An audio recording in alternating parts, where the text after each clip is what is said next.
돌아오는 금요일이 되면 예수님의 탄생을 기념하고 감사하는 성탄절 혹은 크리스마스 절기가 이제 우리 앞에 다가와 있습니다. 여러분, 예수님께서는 흔히 고향이 한 세 군데 정도 이렇게 우리에게 알려져 있습니다. 출생을 하신 것은 베들레헴이고, 애굽으로 헤롯을 피신해 계시다가 헤롯 왕이 죽었다 하는 소식이 들려지고 나서 되돌아온 후에 유년 시절을 보낸 곳은 나사렛이라서 흔히 그분은 회중들에게 나사렛 예수다 이렇게 불려지곤 했습니다. 그러나 계속해서 나사렛에서 사신 것은 아니고 어느 정도 시기가 지나고 난 이후에는 갈릴리 해변가에 있는 가버나움으로 이사하셔서 그곳에서 사셨기 때문에 그곳이 또 본 동네, 우리말로 하면 고향이라고 하는 말과 다를 바가 없습니다. 그러니 출생지나 조상의 근거지, 우리로 하면 성씨의 본관 정도 되겠지요. 출생지이기도 하지만 본관에 해당되는 고향이 베들레헴이고, 또 유년 시절 보낸 곳은 나사렛, 그리고 작년 성장에서 사셨던 곳은 가버나움이라고 하는 세 개의 도시들이 나타납니다. 우리는 아마 신약 성경을 부지런히 읽으면서 이 도시들의 이름들을 들었기 때문에 이 설명이 여러분에게 생소한 이야기로 들리지는 않겠지만, 이스라엘 사람들에게는 이 세 개의 도시는 그렇게 주목받을 만한 도시가 아니었습니다. 왜 하필이면 예수님께서는 이런 곳에서 태어나셔서 이런 곳에 사시다가 또 갈릴리를 중심으로 사역을 하셨을까요? 여러분, 어느 나라든지 그 나라가 세워지면 수도라 그러죠. 서울, 수도가 정해지게 되고 왕도라고도 할 수 있겠습니다. 왕이 사는 곳이 곧 정치, 경제, 문화의 중심지가 되고, 그 도시는 발달하게 되고 그 도시는 풍요로움을 누리게 되어져 있습니다. 그리고 어느 나라이든지 그 나라를 지탱하는 핵심적인 귀족이라든지 아니면 그 나라를 통치해 나가는 집단들이 왕실 외에도 또 있게 되어져 있습니다. 그들이 결국 사회를 지배하는 지배 계층을 누리게 되고 이루게 되고, 또 막강한 권력과 또 부도 함께 누리는 것이 거의 어느 시대에도 예외는 아니었습니다. 사실은 이스라엘도 그런 중심이 되는 뼈대가 되는 지파가 있는데, 그것은 언제나 유다 지파와 그리고 요셉 지파에게서 분리가 된 에브라임과 므낫세, 이 지파들이 결국 이스라엘의 주류를 이루곤 했습니다. 혹시 여러분 가지고 계신 성경들이 주석이 좀 되어 있는 스터디 공부할 수 있는 그런 성경이라면, 혹시 성경 제일 뒤쪽 오른쪽 편들에 보면 지도들이 몇 장 이렇게 끼어 있는 성경이 간혹 있으실 겁니다. 그 지도들을 보아도 바로 이 유다 지파와 그리고 요셉에게서 분화된 므낫세와 에브라임 지파, 세 개의 지파라고 봐야 되겠죠. 두 종족이긴 하지만 이 세 지파가 차지하고 있는 땅이 나머지 9지파하고 맞먹는다고 해도 될 정도로, 실제로 가보질 않았으니 그 땅이 얼마나 비옥하고 농토가 얼마나 많은지, 또 가축을 키우기에 뭐가 유리한지까지는 상세히 알지를 못하겠으나, 일단 지도상의 면적으로만 보아도 그 세 지파가 월등히 많은 영역을 차지하고 있더라 하는 겁니다. 여러분, 어떤 면에서 보면 사실은 이것은 우연의 일치가 아니었습니다. 창세기를 보면 아브라함과 이삭, 야곱, 그리고 이어지는 네 번째 족장이 누구입니까? 그것은 요셉이었습니다. 역대기가 그것을 얘기하고 있죠. 비록 장자의 명분은 유다에게서 이루어졌다 하더라도 야곱 생전에부터 형들이 그것 때문에 질투해서 요셉을 죽이려고 했다가 애굽에 팔아먹는 일까지 하지 않았습니까? 바로 이 종족의 계승자, 족장이 될 사람이라고 하는 의미로서 색동 옷을 입혀준 거죠. 다윗과 요나단의 사건에서도 알 수 있듯이 요나단이 어느 날 다윗에게 자기의 옷과 허리띠, 칼 이런 것들을 주는데, 단순한 장신구나 단순한 선물이 아닙니다. 그것은 바로 왕위 계승자가 휴대할 옷과 칼과 허리띠, 바로 왕이 다음 때 왕이 될 사람을 상징하는 것을 요나단이 다윗에게 줌으로써 네가 하나님에게 선택된 내 아버지 뒤를 이을 왕이라는 것을 요나단이 실체적으로 인정한다는 것을 보여주는 행동이기도 합니다. 그러니 요셉이 바로 그때부터 족장, 아브라함과 이삭, 야곱을 잇는 족장으로서 이미 인정이 되어진 것이죠.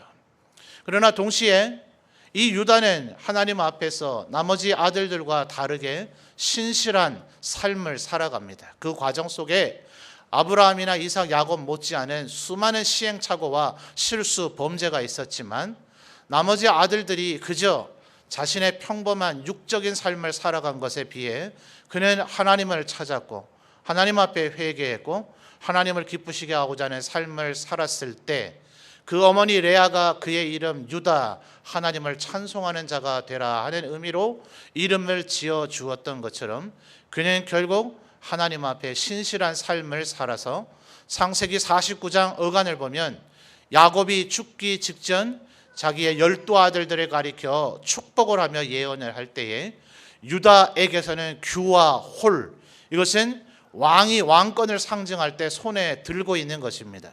우리 동양의 정서에서는 임금님들이 손에 뭘 드는 일을 잘 하지는 않지만 실제로 중국의 황제들만 하더라도 그것을 보관해 놓고 있죠. 왕권을 상징하는 황금 도끼, 부월이라고 보통 표현을 합니다만 그런 것들에 해당되는 법규와 통치권을 상징하는 것이 규와 홀인데 그것이 실로에서 임할 때까지 유다에게서 떠나지 않을 것이다.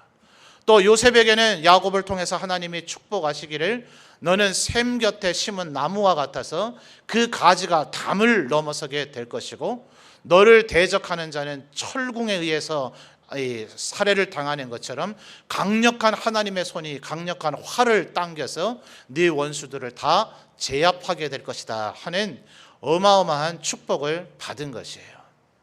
여러분, 이 하나님의 은혜의 축복이 얼마나 대단한지 아십니까? 십계명에도 보면 하나님의 계명을 지키는 자에게는 얼마요? 천대 만대까지 하나님께서 복을 주시겠다고 약속을 하세요. 바로 그 은혜의 약속이 어떻게 이어지는가?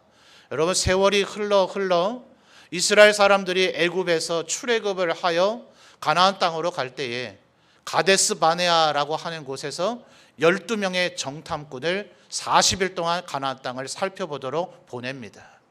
여러분 잘 알고 계신 대로 그 12명의 정탐꾼이 40일 동안 가나안 땅을 살펴보고 와서 되돌아와서 한다는 보고가 10명은 저기 들어갔다가는 우리가 메뚜기 취급을 당해서 죽어버릴 것이고 그들은 거인이고 그 성은 철벽과 같고 그들에겐 철병거가 있어서 우리가 들어가면 죽을 겁니다 라는 부정적이고 불신앙적인 보고를 합니다. 근데 여러분 들어가면 하나님이 우리와 함께 하셔서 저 땅을 정복하고 우리로 하여금 그 땅을 누리며 살도록 할 것이다 라는 믿음의 보고를 한 사람들이 누굽니까? 딱 두 사람이죠. 누구예요? 여호수아와 갈렙. 근데 여러분 이 여호수아와 갈렙이 바로 어느 지파 출신인지 아십니까? 바로 여호수아가 에브라임 지파, 요셉의 후손으로 나눠진 에브라임 지파이며 그렇다면 또 한 명의 갈렙은 어느 지파일까요? 바로 유다 지파더라 하는 거예요. 그러니 여러분 유다 지파와 요셉에게서 나눠진 에브라임 므낫세가 그토록 많은 영토를 차지하는 것은 우연히 그런 것이 아니 그들의 지파의 종족의 조상인 유다와 요셉이 그러하였고 그들 지파에서 아주 걸출한 신앙의 인물들이 많이 나타나더라 하는 겁니다. 그러니 사울 왕은 베냐민 지파로서 초대 왕이 되기는 했지만 하나님께서 실질적인 왕으로 인정하며 자손 대대로 왕위가 끊어지지 아니하리라고 약속한 다윗 어느 지파예요? 그 또한 유다 지파더라 하는 겁니다. 안타깝게도 이 다윗의 후손들이 하나님의 말씀을 잘 순종했으면 좋았겠지만 다윗의 아들 솔로몬의 아들 르호보암 때에 하나님을 기쁘시게 하지 못하는 어리석은 판단과 결정을 하게 됩니다. 그때 하나님께서 물론 솔로몬 때에 이루었던 죄악에 대한 징계이기도 하지만 하나님께서 선지자를 통해 예언하시기를 10지파를 너에게서 뺏어서 다른 분리된 왕국을 세우겠다. 그러나 너의 조상 다윗에게 내가 약속한 것이 있기 때문에 유다와 또 한 지파 베냐민 지파는 놔두어서 남유다 왕국으로 존속되는 것은 내가 은혜로 허락해 주겠다 하는 말씀을 하게 됩니다. 바로 그 말씀에 따라서 르호보암 왕 때에 군대의 장군이자 여러 사람들에게 지지와 선망을 받았던 여로보암이라고 하는 사람이 북쪽에 10지파를 거느리고 새로운 왕조를 세우게 됩니다. 여러분, 르호보암은 다윗의 후손이니 당연히 무슨 지파겠어요? 유다 지파겠죠. 그렇다면 북쪽의 10지파를 가지고 새로운 북이스라엘 왕국을 세운 이 첫 번째 왕 여로보암, 어느 지파일까요? 그 또한 여호수아와 똑같은 에브라임 지파더라 하는 거예요. 그래서 여러분, 북이스라엘을 가리켜서 나중에 수도를 3번 바꾸게 됩니다만 그 수도의 이름을 따라 북이스라엘은 사마리아라 이렇게 불려지기도 하는가 하면 가장 중심되는 지파를 따라서 너 에브라임아 이렇게 하나님께서 북이스라엘을 부르기도 하더라 하는 거예요. 그러니 여러분, 12명의 아들들 그 조상 때로부터 가데스 바나에서 정탐을 할 때부터 왕국을 이룬 왕실을 이루었을 때까지 계속해서 이스라엘의 중심되는 사람들은 누구더라고요? 유다와 에브라임 므낫세, 유다와 요셉의 후손들이 거의 이스라엘 사회의 주류를 이루고 있더라 하는 거예요. 그러니 여러분, 예수님께서 태어나기는 베들레헴에서 태어나셨으나 자라난 유년 시절을 자란 곳은 어디라고요?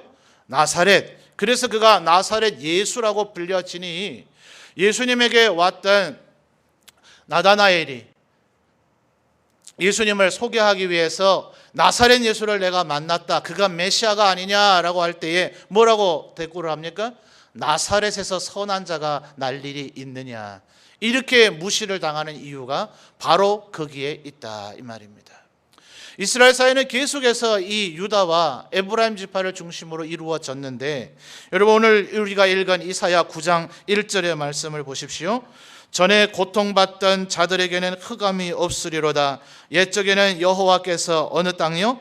스불론 땅과 납달리 땅이 멸시를 당하게 하셨더니 후에는 해변길과 이방 족족 이방의 어디요? 갈릴리를 영화롭게 하셨느니라. 여러분 그 성경 지도를 확인을 해보면 바로 이 갈릴리는 호수잖아요. 바다라고도 불려집니다. 민물 호수이지만 워낙 커서 파도를 치기 때문에 바다라고도 불려지게 되는데, 어쨌든 갈릴리는 물을 지칭하는 것이지 땅이 아니잖아요. 그럼 갈릴리 주변에 바로 땅, 바로 거기가 스불론과 납달리 지파의 땅이다 이 말이에요. 그러니 여러분 지금까지 제가 설명드린 대로 이스라엘의 역사 전체를 통틀어서 유다와 에브라임 중심으로 이루어질 때, 여러분 사사도 보십시오. 12명의 사사 가운데 가장 첫 번째 나타나는 온니엘 사사, 갈렙의 조카입니다. 아까 갈렙 무슨 지파라고요? 유다 지파예요. 여러분 300명의 용사를 가지고 13만 5천 명을 괴멸시킨 사사 기드온, 어느 지파일까요? 그는 므낫세로서 역시 요셉의 후손입니다. 그러니까 어느 시대를 보아도 뭐 선지자, 왕, 제사장, 물론 제사장이야 레위 지파에서 선출이 되긴 했습니다만 왕과 선지자들의 그룹을 보면 거의 뭐 대다수라 해도 과언이 아닐 정도로, 오히려 요단강 동쪽의 루벤과 갓, 므낫세 반지파에서도 간혹 선지자나 사사가 배출된 적은 있지만 철저하게 정말 인물이 나지 않았던 지역, 그것은 바로 스불론과 납달리 지역이었다 하는 거예요. 여러분 다시 예수님의 고향 얘기로 되돌아가 볼까요? 예수님 어디서 태어나셨다고요? 베들레헴요. 물론 이곳이 다윗의 고향, 다윗의 출생지이기는 합니다. 근데 여러분 다윗 전에 왕 사울이 왕이었다가, 사울이 왕이었을 때 다윗이 계속해서 피해 다니다가 사울이 죽고 나자 유다 지파가 이제 다윗을 모셔다가 왕으로 옹립을 합니다. 그런데 베냐민 지파를 중심으로 한 나머지 이스라엘은 사울의 아들 중에 이스보셋이라는 아들이 살아있었기 때문에 그를 왕으로 옹립을 하고 7년 반 동안 내전을 치르게 됩니다. 그때 이 유다 지파가 다윗을 왕으로 옹립해서 세웠던 유다 지파의 수도가 어딘지 아십니까? 그것은 먼 옛날 아브라함도 살기를 많이 했었던 헤브론이에요. 산에 있는 산악 도시인 헤브론. 그러니까 유다 지파 안에서만 보더라도 헤브론이 중심이 되는 도시였고요. 7년 반의 내전을 겪고 나서 이 다윗이 이스라엘 12지파의 왕으로서 비로소 추대가 되어질 때에 이 다윗이 정치적인 결단을 내립니다. 유다 지파 안에 있는 영토로 수도를 삼으면 나머지 11지파가 서운해하거나 반발을 할 수 있겠고, 그렇다고 다른 지파의 영토에다가 수도를 삼으려고 하니 그 땅을 빌려달라고 구걸도 해야 될 뿐만 아니라 다른 지파의 근거지에서 왕실을 꾸리려고 하니 이 또한 쉽지 않은지라서 유다와 베냐민의 경계선인 예루살렘에다가 수도를 정합니다. 그래서 시온산성이라고 불려집니다. 그러니 사실은 지파를 할당을 할 때에 땅의 영토의 원래 소유권은 베냐민에게 주었지만 그것을 다윗이 왕도로 삼았기 때문에 그 이후에는 다윗의 영역, 유다의 영역으로 불려지게 됩니다. 그러니 여러분, 베들레헴은 유다 지파 한 지파 안에서만 보더라도 중심되는 도시예요, 아니에요? 아니란 말이에요. 헤브론, 그 다음에 예루살렘이 으뜸가면 도시라면 도시지, 베들레헴은 오죽하면 미가 선지자를 통해서 하나님 뭐라고 얘기하셨어요? 베들레헴, 또 다른 별명, 베들레헴의 별명이 에브라다인데, 너 베들레헴 에브라다야, 너는 이제 작은 도시가 아니다.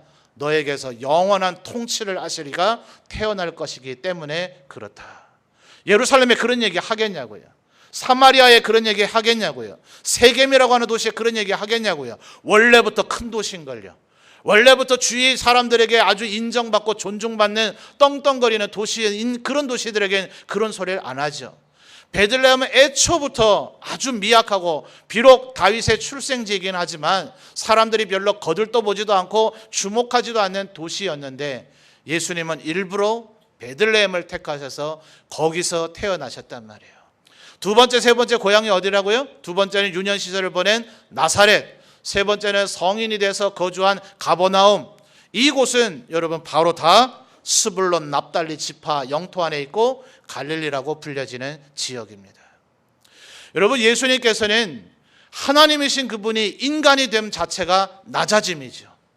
그분은 의리의리한 집에서 아주 화려한 비단이 깔려있는 침대에 누워진 것이 아니라 구유, 짐승의 먹이통에 누워지셨습니다.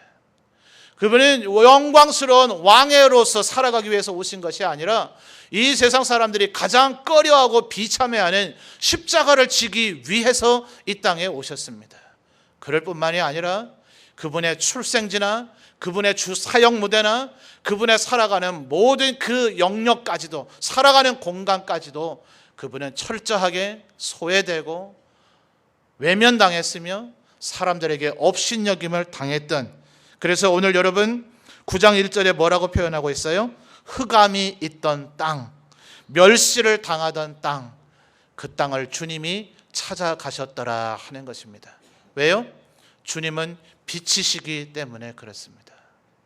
이 세상이 어둠에 깃들여져 있는지라 빛이신 하나님께서는, 그 예수님, 하나님의 아들 예수님께서는 태어나는 장소, 누우셨던 자리까지라도, 살아셨던 모든 공간까지라도 철저하게 외면되고 소외되고 억압당하고 멸시를 당했던 낮은 자들, 작은 자들, 어두움과 멸시를 당했던 그런 이들을 찾아오셨더라 하는 겁니다.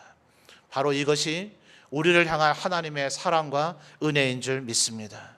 여러분, 우리를 찾아오실 하나님의 은혜가 바로 이와 같은 것이죠.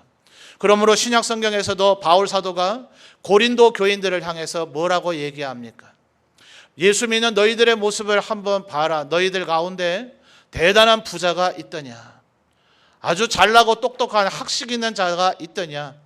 이 세상의 주권자들, 권력이 있고 힘과 명예가 있는 자들이 있더냐?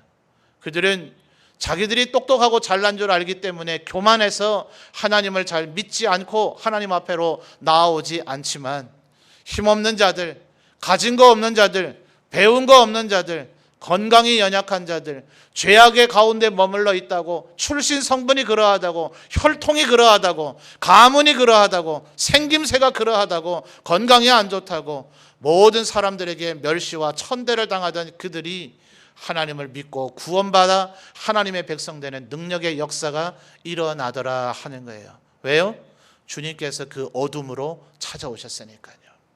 오늘 저와 여러분이 이 시간에도 예배를 드릴 수 있는 하나님의 백성이 된 이유도 바로 그 가운데 있는 줄 믿습니다. 연약하고 힘들고 어려운 가운데 우리를 찾아오셨던 주님, 바로 예수님의 우리를 향하여 오심이 바로 이와 같다 하는 사실을 꼭 기억하시는 우리 성도들이 되시기를 바랍니다. 그러므로 사랑하는 성도 여러분, 우리가 이제 성탄절을 맞이하는 이 한 주간의 삶을 살아가게 될 때에 우리가 무엇 주님 앞에 감사해야 될까요? 연약하고 소외되며 세상 사람들에게 주목과 사랑을 받지 못했던, 마치 바울 사도의 표현과 같이 죄인 중에 괴수와 같았던 나를 찾아오셨던 하나님, 여러분 사무엘이 태어날 때도 그와 같이 사무엘의 어머니 한나가 노래를 불렀고요, 그 어머니 마리아에게 이제 예수가 네에게서 태어나겠다 할 때에 마리아도 한나와 거의 유사한 노래를 부르게 되는데, 낮은 자를 높이시는 하나님, 가난한 자를 부자가 되게 하시는 하나님, 그리고 비천한 자를 힘 있는 자가 만드시는 하나님, 바로 예수님의 우리를 향해 찾아오심이 그와 같다 하는 것입니다. 그러므로 사랑하는 성도 여러분, 예수님에게 꼭 붙들림 바 되어지는 우리 성도님들 되시기를 바랍니다. 하나님을 온전히 믿으면, 예수님을 온전히 믿으면, 그분을 내 마음속에 영접하고 그분의 종이 되어지고 그분을 온전히 신뢰하면 우리의 인생이 바뀌어질 줄 믿습니다. 주님이 우리를 향해 오심이 흑암에 있는 자에게 빛을 비추어 주고 멸시를 당하던 자에게 존중을 받게 하기 위하여 오신 것이므로 그분을 주인 삼으시고 그분을 구주 삼으시며 그분을 왕으로 떠받들고 섬기는 우리 모든 성도들이 되시기를 바랍니다. 그러면 우리의 인생이 바뀌고 여러분의 삶이 바뀌고 여러분이 이제는 더 이상 어둠과 흑암 가운데 있지 아니하고 빛 가운데 거닐며 하나님의 자녀가 되는 권세를 누리게 되어질 줄 믿습니다. 그러므로 주님께서 우리에게 뭐라고 얘기하십니까? 너희는 마치 등경 위에 있는 등불과 같을 것이다. 우리가 주님의 이 은혜를 받는 것으로 끝나면 안 된단 말이죠. 우리의 원래 출발이 어디였는가? 우리는 어둠 가운데 있었다, 흑암 가운데 있었다, 비천함과 멸시에 갖는 가운데 있었지만 빛이신 주님이 좋은 곳 찾아가지 아니하고 잘난 사람들 찾아가지 아니하고 바로 나를 찾아와 주셔서 나에게 빛을 비춰주셨기 때문에 내가 이제 어둠이 아닌 빛이 되었고 이제는 멸시받는 자가 아닌 사랑받고 존중받는 자가 되었으니 우리도 마치 등경 위에 있는 등불과 같아져서 이 세상 구석구석 어두운 데를 비치는 존재가 되어야 하겠다 하는 것입니다. 그러므로 사랑하는 성도 여러분, 우리의 삶, 우리 성도님들의 삶이 지금도 여전히 고단하고 힘든 줄 압니다. 누군가를 돌아보고 누군가를 사랑하며 누군가를 섬기기에 여유가 없을 만큼 여러분의 삶도 힘들고 어렵고 고단한 삶이 있다는 것 알지만 여러분 그 어느 때보다 이 한 주간 하나님 앞에 모든 것 맡기며 기도하는 우리 성도들 되셨으면 좋겠습니다. 여러분 제가 좀 살아보니까 우리 어르신들께 죄송하지만요, 힘 있는 사람이 사랑 나누는 거 아니더라고요. 권력 있는 사람이 자기 권력 나눠주는 거 아니더라고요. 돈 있고 여유 있는 사람이 나눠주는 것 아니더라고요. 은혜를 아는 사람이 사랑하고 섬기며 나눠주는 사람들이더라고요. 여러분이 바로 그 주인공이신 줄 믿습니다. 우리가 비록 넘치는 힘이 있는 것이 아니라더라도, 우리에게 넘치는 권력이 있는 것이 아니더라도, 우리에게 넘치는 물질이 있는 것이 아니더라도, 우리가 어떠한 처지에 있었으나 주님이 어디까지 우리를 찾아오셔서 우리에게 사랑과 은혜를 베풀어 주셨는지를 우리가 알기에 이 세상 그 누구보다도 바로 우리가 여전히 어둠을 비치며 그곳에 밝은 빛을 드리워주고 이 메말라져가고 절박해져만 가는 이 세상에 사랑이 무엇인지 보여줄 수 있는 존재인 줄 믿습니다. 이 한 주간의 삶을 살아가는 동안에도 하나님의 이 은혜와 사랑을 기억하면서 여러분 주변을 한번 바라보시기 바라요. 이 세상은 여전히 어둠이 있습니다. 이 세상은 여전히 천시받는 이들이 있고 여전히 멸시받는 자들이 있고 고통당하는 이들이 있습니다. 그들에게 누가 예수님을 알려줄 수 있을까요? 그들에게 누가 예수님을 소개해 줄 수 있을까요? 그들에게 누가 따뜻한 온기와 빛으로 그들을 안내해 줄 수 있을까요? 하나님의 은혜가 무엇인지 아는 우리, 하나님의 사랑을 받은 우리, 바로 우리가 그 주인공인 줄 믿습니다. 그러므로 이 한 주간의 삶을 살아가는 동안 여러분에게 이미 빛이 비추었으니 여러분도 하나님의 그 은혜의 빛을 힘입어 이 세상 사람들에게 빛을 비추어주는 빛의 사자들이 다 되시기를 주님의 이름으로 축원하며 부탁을 드립니다.